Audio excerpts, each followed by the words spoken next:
Assalamualaikum warahmatullahi ta'ala wabarakatuh. Alhamdulillahi rabbil alamin. Wassalatu wassalamu ala rasulina Muhammadin wa ala alihi wa sahbihi ajma'in. Allahumma aghnina bil ilmi wa zayyinna bil hilmi wa akrimna bit taqwa wa jammilna bil afiyati ya arhamar rahimin. Rabbi shrah li sadri wa yassir li amri wahlul 'uqdatam min lisani yafqahu qawli. Rabbi yassir wa la tu'assir wa tammim bil khair. Wa bika nasta'in wa la hawla wa la quwwata illa billahil aliyyil azim. Alhamdulillah. Tuan-tuan dan puan-puan yang dirahmati Allah Subhanahu wa taala, kita berada dalam pengenalan kepada ilmu al-fiqh al-islami. Kita lihat fiqh pada zaman tabi'in. Di sana telah muncul hadis-hadis yang maudhu', hadis-hadis yang palsu.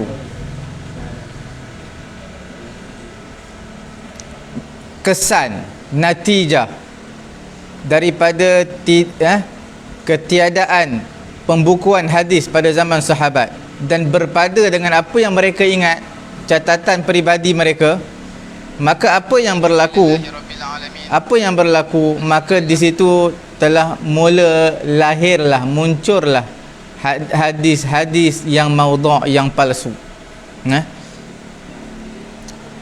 Hadis palsu daripada siapa? Iaitu daripada musuh-musuh Islam, yang mana mencelah masuk ke soft orang Islam, yang mana nak merosakkan agama Islam, nak merosakkan orang Islam itu sendiri.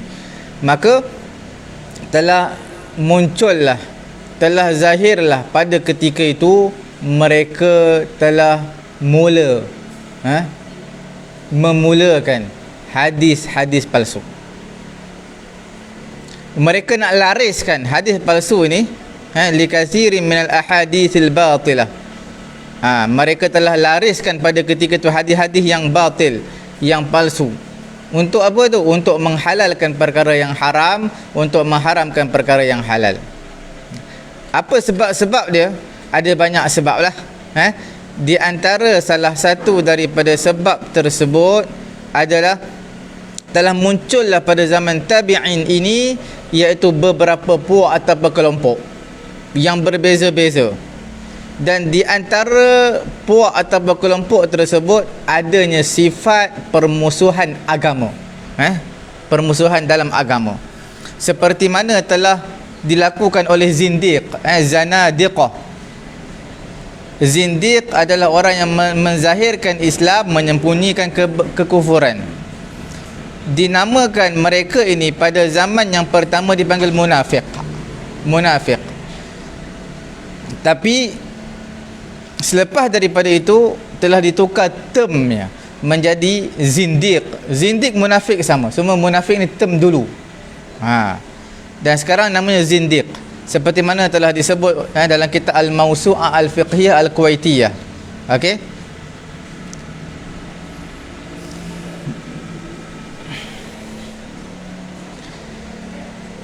Seperti mana juga telah dilakukan oleh orang-orang Yahudi, seperti mana Abdullah bin Sabah, Hamad bin Zaid telah berkata, puak-puak zindik ini telah membuat hadis palsu. 4,000 hadis mereka buat, hadis palsu, untuk merosakkan agama manusia itu sendiri. Contoh hadis yang mana Umar bin Musa ad-Dimashqi di kalangan ahli kurun yang kedua telah memaudhu'kan hadis, di mana dia telah berkata, dia telah melakukan pemalsuan hadis. Apa dia? Dia kata, innallaha idza ghadiba anzala al-wahya bil arabiyyah, iaitu Allah Ta'ala apabila dia murka, maka Allah Ta'ala turunkan wahyu dalam bahasa Arab. Dalam bahasa Arab. Bila mana Allah Ta'ala tak murka, Allah Ta'ala turunkan wahyu dalam bahasa Farsi. Itu semua palsu. Yang kedua, ta'assub bil mazhab. Ta'assub ekstrim dalam mazhab. Min ba'dil mazahib, daripada sebahagian mazhab-mazhab ataupun kelompok-kelompok, bidafi'in minal ghulu, untuk di kalangan puak-puak pelampau, puak-puak ekstrim yang membela imam-imam mereka, dan juga untuk menguatkan pendapat imam-imam mereka, nak support pendapat imam mereka, ketua mereka, mereka buat hadis palsu. Mereka telah memaudhu'kan hadis. Sesungguhnya puak-puak Syiah telah menghalalkan untuk diri mereka memaudhu'kan, memalsukan hadis untuk mengkuatkan mazhab mereka. Mereka membenarkan untuk palsukan hadis. Mereka ni Syiah, mereka meriwayatkan hadis yang banyak, terlampau banyak, kelebihan Ali bin Abi Talib, dan mereka buat hadis lagi, mereka hadis palsu mengenai wajibnya khilafah diberikan kepada Ali bin Abi Talib. Sampai ahli sunnah wal jamaah mereka mengingkari hadis-hadis palsu ni terlampau banyak. Seumpama riwayat mereka, puak-puak Syiah, mereka kata bintang jatuh pada zaman Nabi SAW, bintang gugur pada zaman Nabi. Maka Nabi kata apa? Unzuru man waqa'a, kamu lihatlah bintang terjatuh di mana. Okey, fahuwal khalifah ba'di, di mana bintang terjatuh, di rumah siapa, di tempat mana, maka bila jatuh di rumah orang tersebut, maka orang tersebut akan menjadi khalifah selepas kewafatan aku. Mereka lihat tiba-tiba rupanya bintang jatuh di rumah Ali bin Abi Talib. Fa aktsaran nas fi dzalikal kalam, maka manusia pun banyaklah bercerita benda-benda ni, menjadi isu yang hangat. Maka Allah Ta'ala turun ayat Quran dalam suratul Najm 27 ayat pertama, ayat kedua. Wan najmi idza hawa ma dhalla sahibukum wa ma ghawa, demi bintang apabila ia terbenam, ma dhalla sahibukum wa ma ghawa, tuan kamu, sahabat kamu iaitu Nabi SAW tidak sesat dan tidak terpesong. Ini adalah hadis yang tidak syak lagi bagi orang yang punya akal yang waras, yang normal. Annahu masnu'un murakkabun alal ayah, dia adalah satu hadis yang dicipta, yang direka, murakkab, yang ditarkibkan, disusun ke atas ayat ini. Wan najmi idza hawa ma dhalla sahibukum wa ma ghawa, nak menafsirkan ayat ini, maka mereka datangkan satu penafsiran yang palsu daripada hadis yang palsu. Okey, dalam kitab Al-Insaf, karangan Abdullah bin Muhammad bin Sayyid. Okey, perkara yang ketiga, sebahagian orang-orang fasik ini suka mengumpulkan satu jemaah yang besar, yang ramai di kalangan mereka, mujarat li ahwalil umara wa raghbah fi ma indahum. Mereka suka orang ramai, makna berpengaruh, mereka suka. Jadi mereka ciptalah hadis-hadis yang palsu. Okey,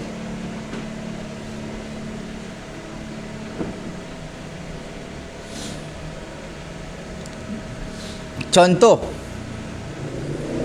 mana puak-puak fasik ini mereka nak cari pengaruh lah.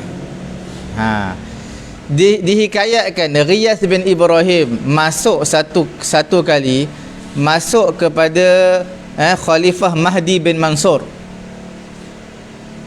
Dan Mahdi bin Mansur ini yu'jibuhu al-la'ib bil hammam, dia cukup suka tau, rasa kagum dengan permainan dengan orang yang bermain dengan burung merpati. Maka diriwayatkan hadis untuk dia. Untuk siapa? Untuk Mahdi bin Mansur, sebab dia pemimpin. Kita buat hadis palsu. La sabaqa illa fi khuf aw hafir aw junah.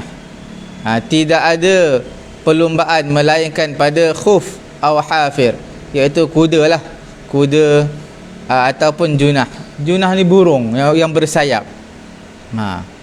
Jadi itu hadis palsu tu. Maka fa'amara lahul Mahdi bi'asyrati alaf dirham. Maka Mahdi bin Mansur telah perintahkan berikan kepada yang meriwayatkan hadis tadi 10,000 dirham, sebab bagi tahu satu hadis. Bila bagi tahu hadis, maka ramai orang yang akan suka. Dengan itu cara untuk mencari pengaruh. Faqad zada Abul Bukhtari al-Qadhi fi hadzal hadis au junah. Abul Bukhtari telah menambah dalam hadis ini au junah. Junah ini adalah satu lafaz yang mana telah dimaudhu'kan hadis tersebut untuk pemimpin Mahdi bin Mansur. Maka ulama telah meninggalkan hadis ini. Sebab apa? Hadis ni betul sebenarnya, tak ada perlumbaan kepada khuf ataupun hafir, itu betul. Tiba-tiba ditambah au junah. Junah itu adalah palsu. Okey. Kemudian tasahala ba'dul jahalah.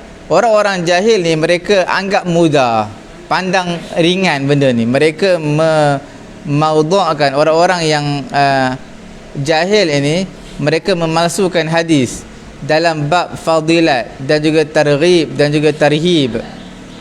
Di kalangan mereka ada orang berkata, nahnu nakdzibu li Rasulillah, kami berdusta untuk Nabi sallallahu alaihi wasallam, dan kami tidak mendustakan untuk memudaratkan Nabi sallallahu alaihi wasallam.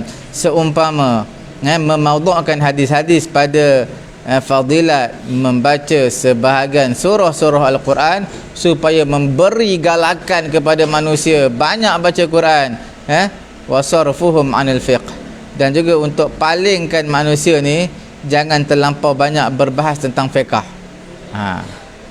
Makna ada pun hadis-hadis yang datang dalam kelebihan surah Al-Baqarah, surah Ali Imran, surah Al-Kahfi, surah Yasin, surah Tabarakalladzi biyadihil mulk, surah Mulk, surah Ikhlas, fayuhtaj bihima. Maka mereka berhujah dengan tu, dengan hadis-hadis yang datang. Hadis-hadis yang datang mengenai dengan kelebihan surah ada, tapi tak banyaklah ada. Hadis-hadis yang sahih pun ada, seperti surah Mulk baca setiap malam. Hadis yang lemah pun ada, seperti baca Yasin setiap pagi. Man qara'a Yasin fi sadrin nahar qudiyat hawaijuhu, disempurnakan hajat dia siapa baca Yasin setiap pagi. Man qara'a suratul Waqi'ah, siapa yang baca surah Waqi'ah kullalailah pada setiap malam, maka apa, tidak ditimpa kepadanya faqatun abadan, kepapaan selama-lamanya. Itu semua ada hadis, tapi hadis sebut lemah, dhaif. Nampak tak? Jadi orang-orang yang jahil sebahagiannya mereka pandang enteng, pandang ringan benda ni. Mereka telah memaudhu'kan hadis-hadis pada bab fadilat. Bab fadilat, fadail membaca Quran, surah Al-Baqarah, surah Kahfi hari Jumaat, ada hadis. Fadilat tu ada. Targhib, menggalakkan manusia, ada. Siapa buat baca surah Kahfi akan dapat kelebihan seperti ini. Ada. Sebab itu di kalangan mereka, orang-orang jahil ni, mereka kata apa? Kami dustakan hadis Nabi adalah untuk memanfaatkan Nabi, bukan untuk memberi kemudaratan kepada Nabi. Seumpama mereka cuba untuk memaudhu'kan hadis fadilat membaca sebahagian surah Al-Quran untuk menggalakkan manusia banyaklah baca Quran sebab ada hadis ni, padahal hadis tu palsu. Nampak tak?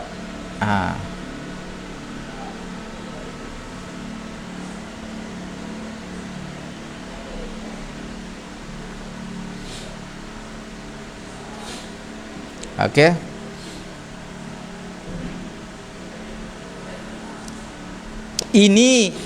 Ini sesungguhnya satu jamaah di kalangan ulama telah bangun untuk melawan al-wad'a, melawan apa, hadis-hadis palsu ni, hadis yang direka-reka ni, difa'an an syariah, untuk mempertahankan syariah Islamiyah. Itu yang pertama. Satu golongan ulama bangun melawan hadis-hadis maudhu', hapuskan, kita nak mempertahankan syariat Islamiyah. Wasaunan lidin, dan juga nak menjaga agama daripada jadi sia-sia. fatasaddu litamhisir riwayat wa bayanis sahih minas saqim. Maka mereka telah mulakan untuk apa? Tamhis, tapis riwayat-riwayat, dan mereka terangkan riwayat yang sahih, riwayat yang tidak sahih. Mereka telah meletakkan kaedah dawabit, disiplin ilmu hadis. Ada ilmu hadis, ada hadis yang maqbul, yang diterima, ada hadis yang marfud, yang tidak diterima. Okey.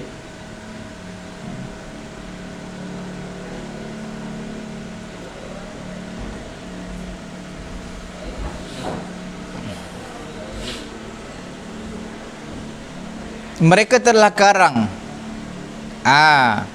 apa dia? Beberapa kitab, dan mereka menjelaskan di dalam kitab tersebut hadis-hadis yang maudhu'. Di antara kitab-kitab yang menceritakan tentang hadis-hadis yang maudhu', okey, apa dia di antara yang menceritakan tentang hadis yang maudhu', iaitu kitab Al-Mawdu'at Al-Kubra, karangan Ibnul Jauzi, Al-Mawdu'at Al-Kubra. Ini semua kitab-kitab ni adalah sebagai satu hiburan ataupun satu knowledge juga sebenarnya. Tengok bagaimana lucu dan kelakarnya hadis-hadis palsu ni. Kemudian kitab apa lagi? Kitabul Ali Al-Masnu'ah fil Ahadith Al-Mawdu'ah. Kitab-kitab yang dibuat, untuk hadis-hadis yang maudhu', karangan lil Imam Jalaluddin As-Suyuti rahimahullahu taala, yang wafat pada tahun 911 Hijrah. Okey. Banyak lagi kitab-kitab hadis yang maudhu', tuan-tuan boleh lihatlah.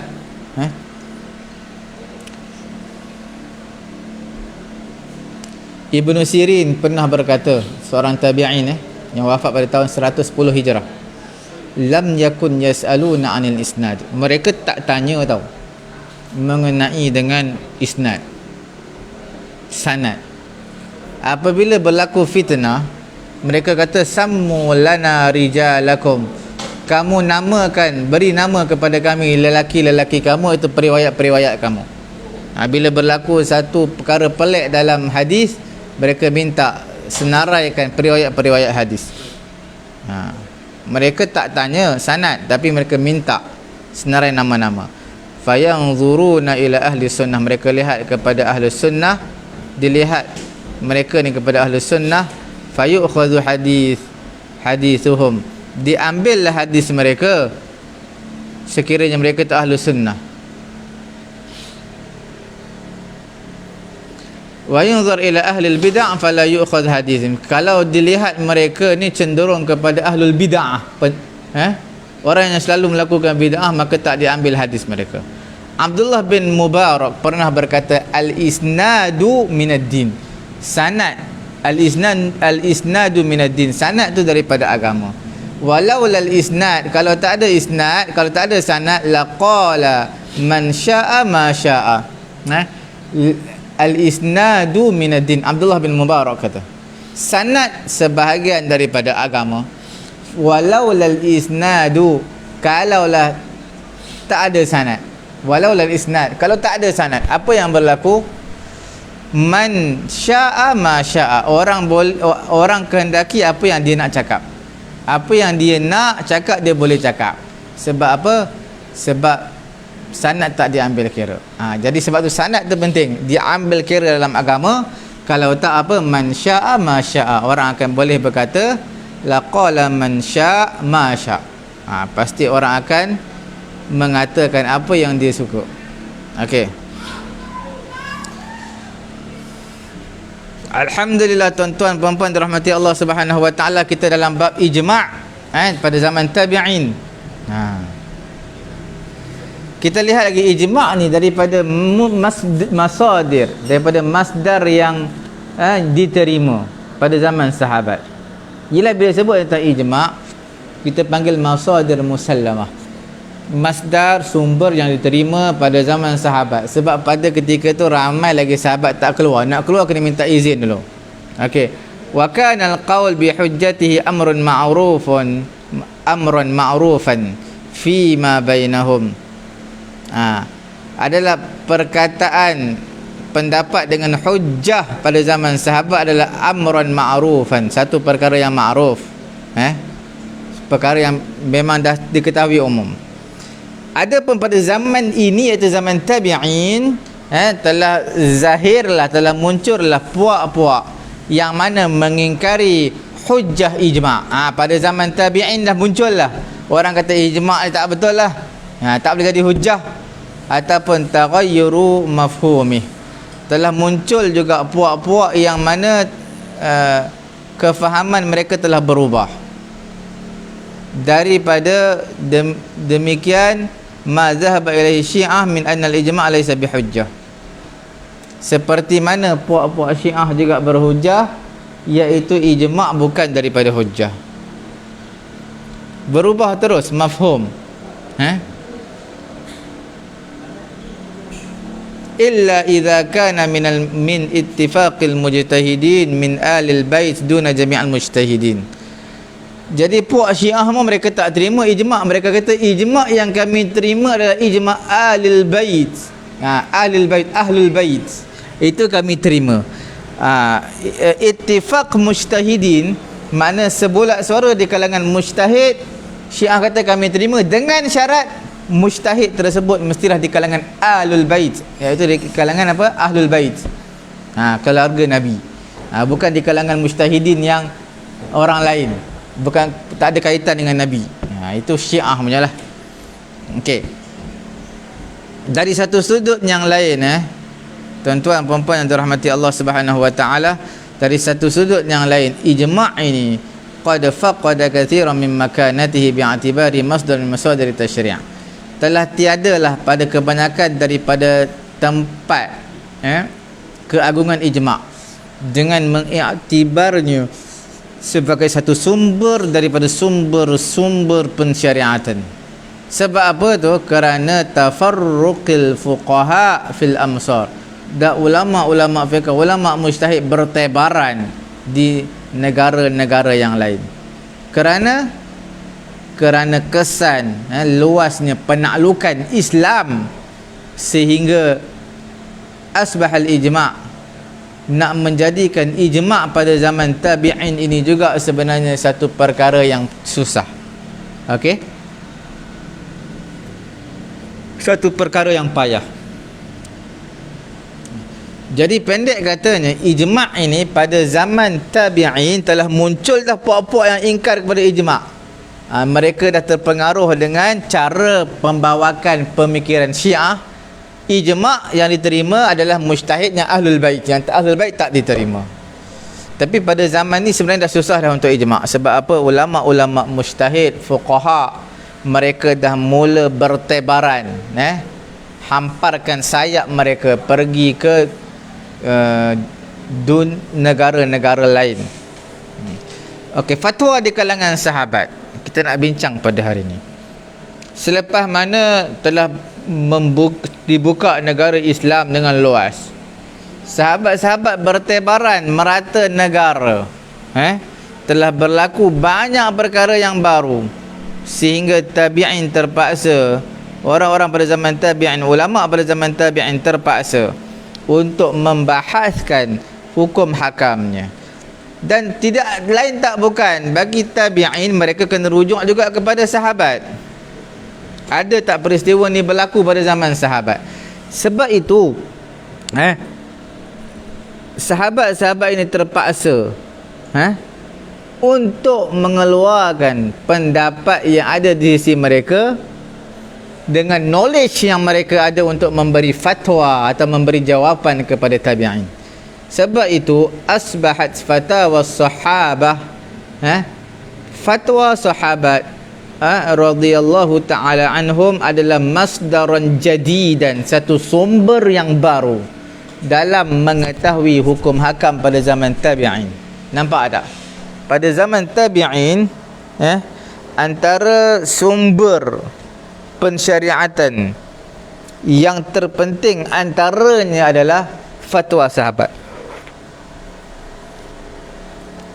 Apa dia fatwa sahabat? Sebab tabi'in mereka tak ada jumpa isu tersebut dalam nas, melainkan mereka akan rujuk kepada sahabat untuk sahabat memberi fatwa adakah perkara ini pernah berlaku pada mereka ataupun tidak. Okey, sesungguhnya marji'uhum as-sahabah radhiyallahu ta'ala anhum lima lahum min mumayyizat. Reference sahabat ini apa yang bagi mereka daripada beberapa keistimewaan.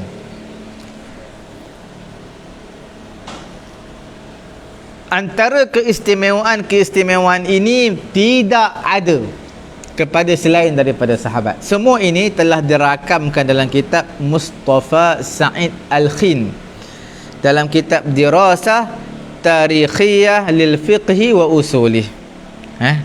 Tuan-tuan boleh lihat di sana.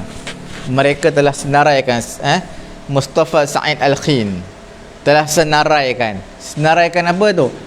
Beberapa keistimewaan sahabat Nabi radhiyallahu ta'ala anhum yang keistimewaan tersebut tidak didapati pada generasi selepas daripada mereka.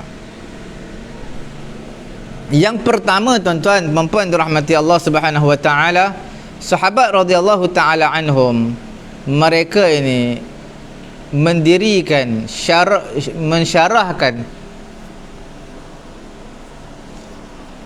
nas-nas yang berkaitan dengan hukum hakam daripada Quran dan juga sunnah. Mereka bangun, mereka cuba disiplinkan ilmu dalam mensyarahkan nas-nas Al-Quran dan juga hadis. Sebab itu kita katakan sahabat radhiyallahu ta'ala anhum a'lamun nas, manusia yang paling alim fi hadzal majal, pada ruangan ini, pada skop ini syariah Islamiyah, kerana ada beberapa sebab. Sebab yang pertama, mereka ini sebenarnya ada al-malakah al-lughawiyah, iaitu bakat bahasa tu, bakat kesusasteraan. Okey, kerana Al-Quran turun dalam bahasa Arab, wa hiya lughatuhum, sedangkan bahasa Arab adalah bahasa mereka, bahasa ibunda mereka. Nabi SAW min anfusihim, daripada bangsa mereka, iaitu bangsa Arab. Fahum a'lamun nas bilughatil Quran wal hadis. Mereka itulah manusia yang paling alim, yang paling mengetahui, yang paling berilmu, yang mempunyai knowledge yang banyak mengenai dengan bahasa Al-Quran dan juga hadis. Itu yang pertama. Yang kedua, bagi mereka ada malakah at-tasyri'iyah, iaitu mereka bukan sekadar ada bakat dalam kesusasteraan, tetapi mereka juga mempunyai bakat, dipanggil bakat tasyri'iyah, pembikinan syariat. Walaupun mereka tak buat syariat, tapi dari segi malakah, kemampuan itu ada. Sebab mereka ini alladzina asaru nuzul al-wahyi, mereka sezaman dengan Nabi pada ketika turunnya wahyu, mereka ada. Wa waqafu ala asbabin nuzul, mereka lebih berdiri berhujjah dengan asbabun nuzul dan juga asbab wurudil hadis, sebab datangnya hadis. Nampak tak? Itu antara sebab pertama. Apa sebab pertama? Iaitu sahabat cuba mencentralizekan ataupun cuba untuk menguruskan untuk nas-nas yang berkaitan hukum hakam Quran dan juga hadis. Okey, sahabat akan mensyarahkannya. Okey, nak mensyarahkan kena ada dua malakah, dipanggil malakah al-lughawiyah, al-malakah at-tasyri'iyah. Dua-dua ni melalui experience, pengalaman. Perkara yang kedua, tuan-tuan perempuan yang dirahmati Allah Subhanahu wa taala, al-mufti minas sahabah. Apa dia? Inna sahabah qad qamu bil ifta. sahabat ni sesungguhnya mereka ada yang mereka yang berpengalaman tentang memberi fatwa. Faqad sadarat, telah lahirlah beberapa fatwa daripada sahabat radhiyallahu taala anhum, dipanggil fatwa yang berbentuk ijtihadiyah fi waqai', pada peristiwa isu yang berbangkit yang tidak ada nas pada isu tersebut. Nampak Jadi perkara yang kedua kita nak bincangkan, iaitu sahabat ini mereka mampu untuk menseragamkan ataupun untuk menyusun dalam memberi fatwa. Nak organize memberi fatwa. Sebab apa ya? Sebab sahabat ini beberapa fatwa ijtihadiyah di kalangan sahabat pernah berlaku dan kita panggil mereka tahu perkara itu, isu itu yang tak ada nas ni. Sebab itu al-mufti minas sahabah, mufti di kalangan sahabat adalah innal ladzina hafizat anhum al-fatwa min ashabir rasul. Mufti di kalangan sahabat adalah orang yang menghafal di kalangan menghafal fatwa di kalangan sahabat Nabi. Hafizat anhum, yang hafal daripada sahabat Nabi fatwa, fatwa-fatwa daripada ashabin Nabi sallallahu alaihi wasallam.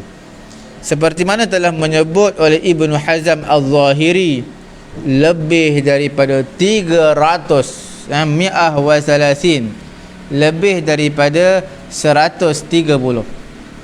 Apa yang di antara lelaki dan juga perempuan.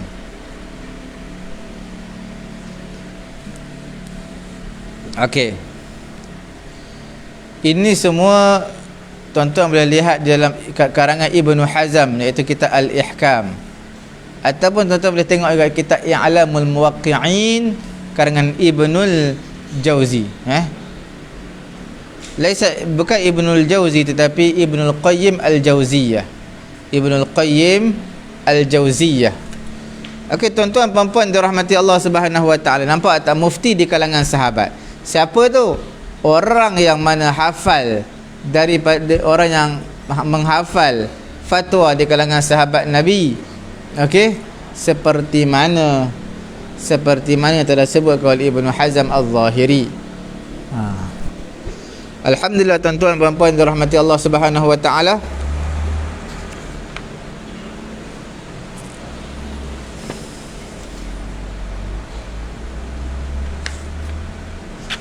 Kita cubakan untuk habiskan pada hari ini insya-Allah.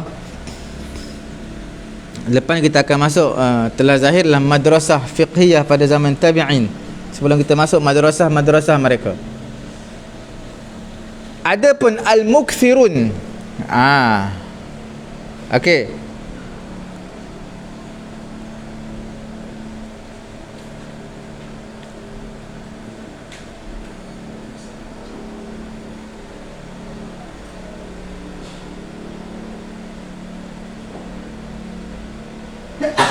Al-mufti minas sahabah, mufti di kalangan sahabat, yang mana mufti ini adalah orang yang mana hafal di kalangan mereka. Hafal apa tu? Fatwa.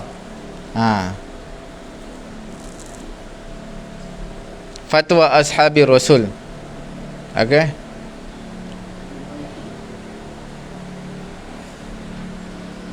Kita lihat ammal mukthiruna minhum, mufti di kalangan sahabat, orang yang memperbanyakkan di kalangan mereka pada fatwa, ada 7 orang yang banyaklah beri fatwa. Umar ibn al-Khattab, Ali bin Abi Talib, Ibnu Mas'ud, Abdullah bin Mas'ud, kemudian Aisyah, Zaid bin Thabit, Ibnu Abbas dan juga Ibnu Umar radhiyallahu taala anhum. Semua 7 orang yang banyak di kalangan mereka memberi fatwa, ada 7. Banyak di kalangan mereka fatwa. Yang mutawassitun, yang diriwayatkan daripada mereka. Tadi tu banyak orang riwayatkan daripada Umar, daripada Ibnu Umar, daripada Ali bin Abi Talib, daripada Ibnu Mas'ud, daripada Aisyah, daripada Zaid bin Thabit, daripada Ibnu Abbas radhiyallahu taala anhum kullahum. Okey. Orang yang mutawassit, yang sedang-sedang, yang sederhana. Hadis yang diriwayatkan daripada mereka ada beberapa fatwa dalam 13 orang Abu Bakar As-Siddiq radhiyallahu taala anhu, Ummu Salamah Ummul Mukminin, Ummu Salamah Ummul Mukminin, dan juga Anas bin Malik, Abu Sa'id Al-Khudri, Abu Hurairah, Uthman bin Affan, Abdullah bin Amr bin Aus, Abdullah ibn Zubair, Abu Musa Al-Asy'ari, Sa'ad bin Abi Waqqas, Salman Al-Farisi, Jabir bin Abdullah bin Haram, Muaz bin Jabal radhiyallahu taala anhum. Itu yang mutawassitun. Okey, yang riwayatkan hadis daripada, yang mengambil hadis daripada mereka tu yang sederhana. Al-baqun, yang lain tu semua sedikit sangat. Lam yarwi an wahidin minhum, tidaklah belum meriwayatkan daripada seorang di kalangan mereka melainkan satu orang ataupun satu masalah ataupun dua masalah. Jadi maknanya yang menjadi rujukan 7 orang tu, banyaklah orang akan bertanya kepada mereka. Okey, 7 orang tadi yang diriwayatkan daripada mereka fatwa-fatwa pada zaman pertengahan ada 13 orang.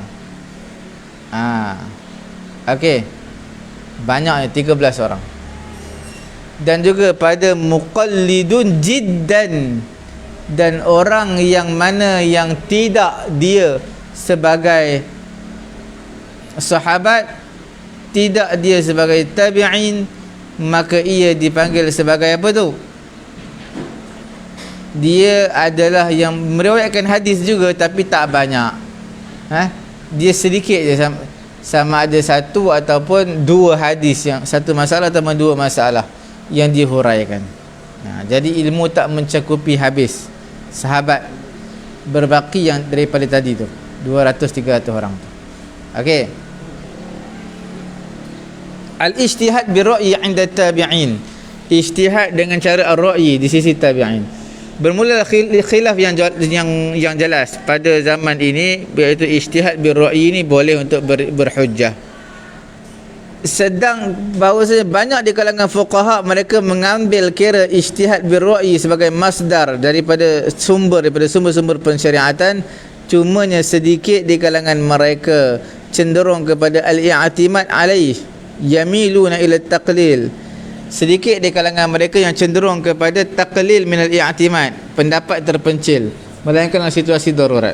Kita akan bincangkan insya-Allah semua ini dalam topik yang sangat luas, ketika mana kita akan membincangkan al-madaris al-fiqhiyah, iaitu madrasah-madrasah fiqh. Di sana madrasah ahlul ra'yi, madrasah ahlul hadis, dan ada madrasah-madrasah yang lain. Insya-Allah taala kita akan bincangkan fiqh ini pada zaman tabi'in. Pada zaman apa? Zaman tabi'in.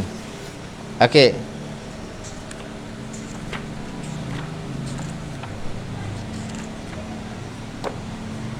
InsyaAllah tuan-tuan dan puan yang mengikuti siaran langsung kita pada hari ini, jangan lupa tekan butang share, sama-sama memanfaatkan pengajaran kita pada hari ini. Jangan lupa juga tuan-tuan terus ikuti page Facebook kami Pusat Tahfiz At-Taqwa. Boleh layari YouTube kami Pusat Ilmu At-Taqwa. Di sana admin ada sediakan playlist, tuan-tuan boleh tekan mana yang tuan-tuan dan juga puan-puan nak. InsyaAllah kita tutup majlis kita dengan tasbih kafarah. Subhanallahumma wa bihamdihi, subhanakallahumma wa bihamdika, asyhadu an la ilaha illa anta, astaghfiruka wa atubu ilaik.